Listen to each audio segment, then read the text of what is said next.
প্ৰথমতে সকলোকে নমস্কাৰ জনাইছো। আজি আমাৰ নিৰ্বাচনী প্ৰচাৰ কাৰ্যসূচী আছিল। ইয়াতে আমাৰ UPPL দলৰ UPPL দলৰ যিসকলে আমাৰ সাপোৰ্টাৰ্ছ আছে, ৰাইজে ইয়াতে স্বতঃস্ফূৰ্তভাৱে আহি আজি আমাৰ ইয়াৰ লগতে যোগদান কৰিছে। ইয়াতে আমাৰ পানবাৰী প্ৰাইমাৰী হিচাপত আজিৰ এই মিটিংখন আছিল। সেইটো তেওঁ সপোন দেখি আছে চাগে কিবা এটা, সেইটো মই কি ক'ম, ফলাফলেই পৰিচয় হ'ব। এতিয়া আমি একো নকওঁ। আমাৰ UPPL আমি 32 পাম বুলি আমি আশাবাদী। আমিতো এনেকা ভাবাই নাই, এইটো আমি সেনেকা সেই ধৰণৰ সপোন আমি দেখা নাই। আমি সংখ্যাগৰিষ্ঠতা লৈয়ে আমি চৰকাৰ কৰিম বুলি আমি একদম দৃঢ় নিশ্চিত। 100% হয়, মেইন যিটো আছে আমাৰ ইস্যুজ আছে, ইয়াতে বহুত প্ৰব্লেম আছে। গুমা সমষ্টি হিচাপত চাব গ'লে আটাইতকৈ পিছপৰা সমষ্টি বুলি ক'ব লাগিব। কাৰণ ইয়াতে আপোনালোকে মেপটোও বহুত বেলেগ, বহুত ক্ৰিটিকেল, বহুত কিবা আছে, আঁকা বাঁকা আছে। সেইকাৰণে ইয়াতে ৰাস্তা ঘাটৰটো সমস্যাটো বহুত ডাঙৰ সমস্যা। ৰাইজে এই 17 বছৰত ৰাস্তা ঘাটৰ সেনেকা উন্নতি হোৱাই নাই। আমিও এতিয়া গৈ আছো বহুত ঠাইত খোজ কাঢ়িব নোৱাৰা অৱস্থা। তথাপিও আমাৰ সন্মানীয় প্ৰমোদ বড়ো ছাৰৰ নেতৃত্বত আমাৰ যোৱা সময়ত কিছুমানটো আমি কৰি দিছো, আৰু আগন্তুক সময়ত আমি জিকাৰ পিছত এই ৰাস্তা ঘাটৰ কামটো আমি ফাৰ্ষ্ট ষ্টেপ হিচাপে ল'ম। আজি কিমানজন জইনিং কৰিলে বাইদেউ?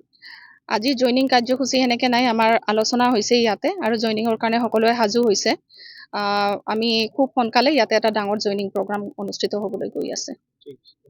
दिनैनि प्रग्रामा जाहैबाय नैबे जोंहा 2025 सेप्तेम्बर दानाव जि इलेक्सन जानो गोनां बिटिसिआव, बेखौ लानानै दिनै रायजोफोरजों जोङो सुख-दुख सावरायदों। आरो दिनै रायजोफोरजों सावरायनाया बेनो, जोंहा नैबे 2025 नि जि 22 तारिखआव जानो गोनां जि बिटिसिनि इलेक्सन, बेवहाय बयबो सेप्तेम्बरनि 22 तारिखखौ नेनानै दं ट्रेक्टरनि सावगारियाव भटखौ होनानै देरहासार खालामना होनो थाखाय। आरो बेवहाय जोंहा हाइकामान्डनिफ्राय पार्टिनिफ्राय बिजाथि हिसाबै जोंहा मुर्शिदा बेगम बायद'खौ जों मोननाय जादों। बेनिखायनो दिनै गुमा समष्टियाव गुबुन गुबुन जाथि जनगोष्ठिया बयबो ट्रेक्टरनि सावगारियाव भट होनानै बिथांखौ देरहासार जानो थाखाय बयबो थियारि जानानै दङ। गुमा ओनसोला नंगौ, बे गोग्लैसोना दानिल' नङा, बे जाहैबाय 17 बोसोराव BPF सरकारनि टाइमाव दिनै बे गुमा समष्टिखौ मोजां नायाखै। आरो जों UPPL सरकार हिसाबै 5 बोसोर रानिंआव जिखिनि मावनो गोनां बेखौ मावदों। आरो नैबे फैबाय थानाय समावहाय दिनै जोंनि जि पार्टिनि बिजाथि बिथाङा देरहासार जाखागोन। आरो बिथाङा रायजोनि जेसेबांनाखि लामा दालां, जेसेबांनाखि जोंनि स्कुल, जेनेबा कलेज, हस्पिटाल, जेसेबांनाखि रायजो हिसाबै मावनांगौ दङ, बिथाङा दिनै मावनो थाखाय दिनै रायजोफोरखौ खोथा होदों। आरो बिथाङा गमामायैनो देरहाखांनायनि उनाव बे गुमा समष्टियाव जेसेबांनाखि लामा दालां मावनांगौ, बिथाङा दिनै मावनो थाखाय थियारि जाबाय। फेक्टर हिसाबैथ' दिनैनि दिनाव जोङो नायबाय, बेवहाय जोंहा आन्सलिक दल हिसाबै, रिजनेल दल हिसाबै UPPLआनो बयनिफ्रायबो पावारफुलसिन। बेवहाय सोरबा BPF हिसाबै एन्टासालियाबो बेवहाय देरहानायनि जेबो गैया। बेवहाय दिनै BJP, बेथ' नेसनेल दलसो।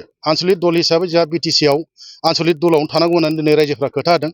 आरो बयबो दिनै रायजोफ्रा जोंहा गुमा समष्टि हिसाबै खुनु BJPखौ फेक्टर लायाखै, खुनु BPFखौ फेक्टर लायाखै, बयबो दिनै ट्रेक्टरनि सावगारियावनो भट होगोन होननानै दिनै खोथा होदों रायजोफ्रा। बेनिखायनो दिनैनि दिनाव रावबो फेक्टर नङा बेवहाय। UPPL हिसाबै 100% देरहागोन जोंना मुर्शिदा बायद'।